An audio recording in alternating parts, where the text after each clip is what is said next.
আজকের ভিডিওটা একদম বিছানা গোছ করা থেকে শুরু করছি। কারণ এখন বিছানাতে হাত দেওয়ার পরে স্নান করার পর কিন্তু যতক্ষণ না রান্নাবান্না করা হচ্ছে আর কিন্তু বিছানায় হাত দেওয়া যাবে না। সোনা বাবাকে ঘুম পাড়ানোর জন্যও কিন্তু আমি হাত দিতে পারবো না। Hi everyone, good morning. আশা করছি সকলে ভালোই আছেন আর আমিও বেশ ভালো আছি। আজ হলো বুধবার আর আজ তো সবাই জানেন গুরু পূর্ণিমার দিন। আজকে তো সবারই বাড়িতেই যাদের গুরু নেওয়া আছে তারা সারাদিন ময়দা খেয়েই থাকবে। হ্যাঁ, চাল ছাড়া মুড়ি ছাড়া অন্যান্য শস্যর যে দানার যদি কিছু রান্না করা হয় যেমন ডাল, তারপর শ্যামা চালের খিচুড়ি, এগুলো খাওয়াই যেতে পারে। কিন্তু আমার শ্বশুর শাশুড়ি ওইসব খায় না, ওরা শুধু ময়দাই খায়, মানে ময়দার লুচি টুচি খায়। তো মা ওইদিকে তো অন্যান্য রান্নাগুলো করছে। মা সকালবেলায় উঠে বাসি কাজটা তো সেরেই নেয় সকালের, তো তারপর স্নান করে একদম উনানটা জ্বেলে দিয়েছে। আর সোনা বাবাকে নিয়ে আমি তো একটুখানি বেরোবো আজকে, সেই জন্য অন্যান্য কোনো কাজ অতটা হাত দিতে পারিনি। তো ভাবলাম যে স্নান করে এই ময়দাটাই মাখিয়ে দিই। লুচির ময়ানটাও তো মাখতে অনেকক্ষণ টাইম লাগে, ওটাকে মাখো বেলো, ওটা কিন্তু অনেকক্ষণই প্রায় টাইম লাগে। তো সেখানে আমি এখন মাখিয়ে নিচ্ছি। আর এইদিকে কিন্তু সোনা বাবা কিন্তু ঘুমিয়ে গিয়েছে বলেই কিন্তু আমি এইগুলো করতে পারছি। আর হ্যাঁ, আমি তো বিছানা নাড়িনি, আমার শাশুড়ি উঠে তারপরে ঘুম পাড়িয়ে দিয়েছে সোনা বাবাকে। আমি শুধু একটু খাইয়ে দিয়েছিলাম। আর এইদিকে প্রথমে ময়দাটা নিয়ে আগে সাদা তেল দিয়ে ওটাকে ময়ান দিয়ে দিলাম। লুচির মধ্যে ময়ানি যদি না দেওয়া হয় তাহলে কিন্তু লুচিটা বেশ মুচমুচে হয় না। যদিও বা দেখবেন লুচিগুলো কেমন হচ্ছে, আমার শাশুড়ি মা তো করবে, তখন কিন্তু বেশ ভালোই লাগছিলো যখন আমি ভিডিওটা করছিলাম। তো পরে ভিডিওতে তো দেখা যাবে। তো আমি একটু একটু জল নিয়ে না ময়দাটাকে মেখে নিচ্ছি, তারপরে আবার একটু রেস্টে দেবো, তারপরে কিন্তু আবার বেলবো। তো চলুন মাখি ভালো করে, তারপরে আবার দেখা যাচ্ছে এই যে আমি ময়দাটা মাখা হয়ে গেছে। আর এরকমভাবে ডো করে নেওয়ার পরে কিন্তু এর মধ্যে আবার একটুখানি তেল মাখিয়ে খানিকক্ষণ রেখে দিয়েছিলাম যাতে লুচিটা ভালো মতো ফোলে। তারপর ছোট্ট ছোট্ট লেচি কেটে এরকমভাবে গোল গোল করে বানিয়ে নিয়েছি। এরকমভাবে যদি একসঙ্গে অনেকটা করে গোল গোলগুলো বানিয়ে নেওয়া হয়, মানে নেচিগুলো বানিয়ে নেওয়া হয়, তাহলে কিন্তু বেলতে খুব সুবিধা হয়। তখন তাড়াতাড়ি করে একটা একটা করে নিয়ে বেলা হবে। কিন্তু যদি আলাদা আলাদাভাবে একটা করে লেচি কাটি আর একটু করে বেলি, ওটাতে কিন্তু সময়টা বেশিই যায়। আমি কিন্তু এখনও স্নান করে এসে মাথা কিছুই আঁচ যায়নি, একবারে খাবার তৈরি করতে চলে এসেছি। কারণ অনেকটাই বেলা হয়ে গেছে, না খাবার তৈরি করা হলে শ্বশুর শাশুড়ি খেতে পারবে না। আসলে ওরা এখন তো মুড়ি খাবে না, আর সকালে যেহেতু আমাদের এখানে মুড়িটাই খাওয়া হয়, তো সেই জন্য আমি অন্যান্য কোনো কাজ না করে আগে লুচিটা বেলে দিচ্ছি। মা ওইদিকে তরকারিগুলো করছে, তো মা ওইদিকে করতে লাগুক, আমি সমস্ত লুচি একে একে বেলে নিচ্ছি। এই লুচি বেলাটা আমার বেশ ভালোই হয়, কিন্তু আমার শাশুড়ির মনে হয় না যেমন তাদের গোল হয় না, কিন্তু আমার বেশ লুচি বেলাটা ভালোই হয়। আমাদের এই শ্বশুরবাড়ি যেদিনকে প্রথম ঘর উদ্বোধন হয়েছিল, তখন তো আর আমি এই বাড়ির বউ ছিলাম না, কিন্তু ভাগ্যচক্রে আমি কিন্তু সেই যে একটা পুজো দেওয়া হয়েছিল হরিনামে, নারায়ণ পুজো, তো সেই পুজোর যত লুচি ছিল সব কিন্তু বেলেছিলাম আমি। তারপরে এই বাড়িরই আবার বউ হয়ে গেলাম। ভাগ্যটা দেখেছো কেমন? ঠাকুর হয়তো চেয়েই ছিল যে ঘরটা আমিই উদ্বোধন করি আর কি। এই যে আপনাদের সঙ্গে কথা বলতে বলতে সমস্ত কিন্তু লুচিগুলো বেলা হয়ে গেছে। এখানে যা লুচি আছে আমার শ্বশুর শাশুড়ি ওই সকালবেলায় আর দুপুরবেলা খাবে, তারপর আমি রাত্রেবেলাতে আবার রান্না করে দেবো বলেছিলাম। মা বলল যে একেবারে করে নেগা, কিন্তু এই এখনকার লুচি রাত অবধি তো একদম ঠান্ডা হয়ে যাবে। আজ যেহেতু সারাদিন লুচিই খেয়ে থাকবে মানুষগুলো, তাহলে একটুখানি গরম গরম না দিলে কি হয় বলুন তো। আর এইদিকে মা তো লুচি করার আগে কুমড়ো আলুর তরকারি করেছিল ছোলা দিয়ে, আর সুজি করেছিল দুধ দিয়ে। আমি বলেছিলাম যে আজকে একটুখানি ছোলার ডাল করো, বাড়িতে তো ডাল আছে, ওটা দিয়ে কিন্তু বেশ ভালো লাগে খেতে। আর এই যে মা আমাদের দুজনের জন্য, মানে আমার জন্য আর ছোট্টর জন্য আলাদা করে কিন্তু তরকারিটা তুলে রেখেছে যাতে আমরা এঁটু না করি। আর এই যে সোনা বাবা কিন্তু এখনও পর্যন্ত ঘুম থেকে ওঠেনি। জানেন তো, এই ভিডিও করার ব্যাপারটা না আমার শাশুড়ির কাছে বেশ ভালো লাগে। কেননা শাশুড়ির যখনই আমি কোনো রান্নার ভিডিও করতে যাই, তখন কিন্তু ও বলে, এইটা ভালো হয়নি আরেকবার নিয়ে যা, ওইটা ভালো হয়নি আরেকবার নিয়ে যা। প্রথমে তো দেখলেন লুচিটা ভালো মতো ফুললো না, আসলে প্রত্যেকটা লুচি কি সমানভাবে ফোলে? তো সেই ভিডিওটা করেছিলাম বলে আমার মা আবার পরে ডাকছে যে একটা ভালো ভিডিও করে নিয়ে যা, একটা তো লুচি ফুললো না, এবার দেখ কেমন লুচিগুলো ফোলাবো, একটা ভিডিও করে নিয়ে যা। জানি না কতটা সফল হতে পারবো, কিন্তু এই স্মৃতিগুলো কিন্তু বারবার মনে থাকবে দেখলে যে আমরা দুজনে মিলে কি করেছি। আমাদের দুজনের মধ্যে কিন্তু তেমন কোনো ঝামেলা কোনো দিনই হয়নি, আর আশা করছি ভবিষ্যতে যেন নাই হয়। আমার একটা মাত্র শাশুড়ি, আমার একটা মাত্র মা, দুটোই কিন্তু সমান চোখেই দেখি আমি। কাজের ব্যাপারটা বলতে গেলে সংসারে তো কাজ আছেই, এখানে হোক বা বাবার বাড়িতে। বাবার বাড়িতে মেয়েদের হয়তো একটু বসেই থাকতে হয়, কেননা তারা শ্বশুরবাড়িতে কাজ করে। যদি শ্বশুরবাড়িতে কাজ না করতো তাহলে কিন্তু বাবার বাড়িতেও তাকে কাজ করতে হতো। সে যাই হোক, আমি কিন্তু থালা নিয়ে চলে এসেছি। আমাদের বাড়িতে এখনও পর্যন্ত কেউ খায়নি, কিন্তু আমার ভাগ্যটা দেখো, আমি কিন্তু সবার আগে খেয়ে নিই। অন্যান্য বাড়িতে অনেক নিয়ম থাকে যে সবাই খাওয়ার পর কিন্তু বউরা খায়, কিন্তু আমাদের বাড়িতে কিন্তু এই নিয়মটা নেই। এই বাড়িতে নিয়ম হচ্ছে তুই যখন খুশি, মানে যখন তোর ইচ্ছা হবে, যখন তোর খিদে পাবে, তখনই কিন্তু তুই খেতে পারবি। এইটা বেশ ভালো লাগে। আর এইটা আমি বিয়ের প্রথম দিন থেকেই দেখছি। আমাকে শ্বশুর শাশুড়ি কোনোদিনও বলে না যে আমাদের সঙ্গে খাবি। আসলে ওনারা তো চাষিবাসী মানুষ, অনেকটা দেরি করে খায়, প্রায় 2:30-3টের মতো বেজে যায়। আর সকালবেলাতেও প্রায় 11টার মতো বেজে যায়। কিন্তু আমাদের বাবার বাড়িতে প্রথম থেকেই 9টা থেকে 9:30টার মধ্যে মুড়ি, তারপরে 1টা থেকে 1:30টার মধ্যে ভাত, এইগুলো ছিল।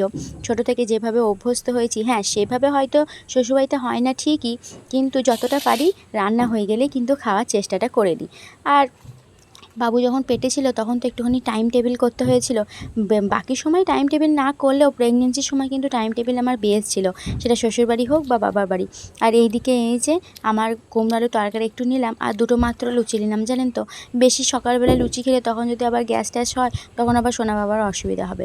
অনেকেই মানে না যে ব্রেস্ট ফিড করা ছেলেরা, মাদের যদি অসুবিধা হয় তো ছেলেদেরও অসুবিধা হবে, কিন্তু আমি সেটা মানি, কারণ আমি সেটা নিজের চোখে দেখেছি। আমার যখনই গ্যাস হয় তখনই কিন্তু সোনাবাবু অনেক পরিমাণে দুধ তোলে আর অনেক পায়খানা বেশি করে। তো সেই জন্য আমি যতটা চেষ্টা করি গ্যাস না করার। সাথে তো একটু মুড়ি নিয়েছিলাম, কেননা দুটো লুচি তো এত আর পেট ভরবে না। আর তার আগের দিন রাত্রে বেশি কিছু খাইনি, সেই জন্য সকাল হতেই না প্রচণ্ড খিদে পেয়ে গিয়েছিল। সেই জন্য তাড়াতাড়ি করে অনেকটা রান্নাবান্না হেল্প করে বা একটু করেই তারপরে কিন্তু খেতে বসে পড়েছিলাম। খাওয়া দাওয়া করার পর, আজকে তো নিরামিষ সবাই জানেন, তো সেই জন্য আমি চালটাও বসিয়ে দিলাম। আজকে আর উনানে রান্নাটা করিনি, কেননা আমি আর ছোটোই একমাত্র খাবো, অল্প চালের ভাত হবে, সেই জন্য আজকে ইন্ডাকশানেই বসিয়ে দিয়েছিলাম। অন্যান্য সময় যখন অনেকটা পরিমাণে ভাত হয় তখন উনানে দিই, হয়তো গ্যাসে হয়, কিন্তু ইন্ডাকশানে অতটা দেওয়া হয় না। তো আজকে ভাবলাম যে আজকে এটাতেই দিয়ে দিই, নাহলে পরে আবার অবস্থাটা খারাপ হতে পারে, কেননা আমাকে আবার আধার কার্ড করাতে যেতে হবে। জানেন তো, এই সব আধার কার্ড করানো বা অনলাইনে কোনো কাজ করানো না, ওনাদের যখন মন হবে তখন মানে ওনাদের মর্জিতে চলতে হয়। এই যে সোনা বাবাকে সুন্দরভাবে রেডি করিয়ে দিয়েছিলাম, আমি আধার কার্ড করাতে যাব বলে আধার কার্ড করাতে কিন্তু চলেও যাচ্ছিলাম, দেখতে পাবেন ভিডিওতে। কিন্তু ভাগ্যবশত আজকে আমাদের আধার কার্ডটা করা হয়নি। আর এই যে সোনা বাবাকে কেমন লাগছে অবশ্যই কমেন্ট করে জানাবেন। আর এখানে তো আমিও রেডি হয়ে গিয়েছি। প্রথমে তো ওর বাবা বলেছিল যে যাবে না, কিন্তু যে কাজটা করতে গিয়েছিল, তারপরে কিন্তু বাড়ি চলে আসার পর আমি বললাম তাহলে আমাদের দুজনাকে নিয়ে চলো। আসলে বাড়ি থেকে বেশি দূরত্ব নয় পোস্ট অফিস, কিন্তু তাও বাচ্চা ছেলেটাকে কোলে করে নিয়ে আমার হাঁটতে না প্রচণ্ড অসুবিধা হয়। হ্যাঁ জানি সোনা বাবা অতটা মোটা সোটা নয়, সোনা বাবা একটু হালকাই বটে, কিন্তু ওই হাঁটতে হাঁটতে নিয়ে যাওয়া ফোন, ব্যাগ, ছাতা, এগুলো নিয়ে যেতে যেতে আবার সোনা বাবাকে নিয়ে যেতে যেতে একটু কষ্টই হয়, খুবই কষ্ট হয়। সেই জন্য যতটা চেষ্টা করি কাউকে সঙ্গে করে নিয়ে যাওয়ার যখনই বাড়ি থেকে বেরোই। এমনিতেও আমি ওর বাবাকে ছাড়া বাড়ি থেকে বেরোই না খুব একটা। আর তারপরে এই যে আবার বাড়ি চলে এসেছিলাম, কেননা কালকে আধার কার্ডটা করানো হয়নি। তারপর ফ্রিজে দই ছিল আগের দিন রাত্রে, আমি রাত্রে দুধ খাই 1 গ্লাস করে, সেই জন্য কিন্তু দইটা খাইনি। আর সোনা বাবার বাবা রাত্রে আবার দই খেতে বেশি পছন্দ করে। ওর বাবাকে রাত্রেই দিয়ে দিয়েছিলাম ঠিকই, কিন্তু আমি খাইনি। আমি কেন, বাড়ির কেউই খাইনি। আরও সন্দেশ এনেছিল, সন্দেশের মতো একটা মিষ্টি এনেছিল, তো সেইগুলোও আমি সকালে খাইয়েছি, কিন্তু এখন তো দইটা খাচ্ছি। আর দুপুরবেলাতে কিন্তু দইটা খেতে বেশ ভালোই লাগে। প্রেগনেন্সির সময় আমাকে বাবু পেটে ছিল প্রায় 8 মাস মতো, আমি প্রত্যেকটা দিন দুপুরবেলা এই 12টা থেকে 12:30টার মধ্যে যে কোনো একটা ফল আর এই 1 বাটি করে টক মিষ্টি দই খেতাম। ডাক্তার আমাকে বলেও ছিল যে এই দইটা খাওয়ার জন্য, দই খেলে পারে নাকি বাচ্চার পুষ্টি হয়। তো সেই জন্য আমি প্রত্যেকটা দিন 1 বাটি করে টক দই খেতাম। খুব মিষ্টি দই আবার খাওয়া যাবে না, আর মিষ্টি দই খাওয়া ভালো নয় বলে ডাক্তারে। টক দইটা তো অতটা খাওয়া যায় না, তো হালকা লবণ একটু চিনি নিয়ে নিতাম। কেননা আমার প্রেগনেন্সির সময় প্রথমের দিকে একটুখানি অসুবিধা হলেও দ্বিতীয় স্টেপগুলোতে কিন্তু আমার কিছুই হয়নি, আমি সমানে খেয়েছি। সেই জন্য সোনা বাবা একটু পুষ্টিও পেয়েছে, প্রায় ভালোই ওজন হয়েছিল ওর। তারপরে এই যে সন্ধ্যাবেলাতে ঠাকুমাদের বাড়ি গিয়েছিলাম। আমার ঠাকুমা জানেন তো বাড়িতে বোঁদে তৈরি করে খুব সুন্দর।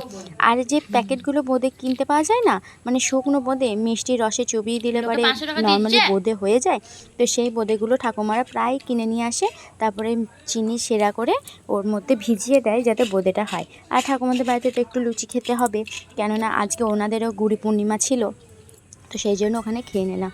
আমাদের সারাদিন নিরামিষেতে কাটলেও রাত্রিটা নিরামিষই হয়নি। সোনা বাবার বাবা নিরামিষ একদমই খেতে পারে না। ওকে তো মাংস, মানে আমাদের বাড়িতে ওর জন্যই মাংসটা বেশি পরিমাণে হয়।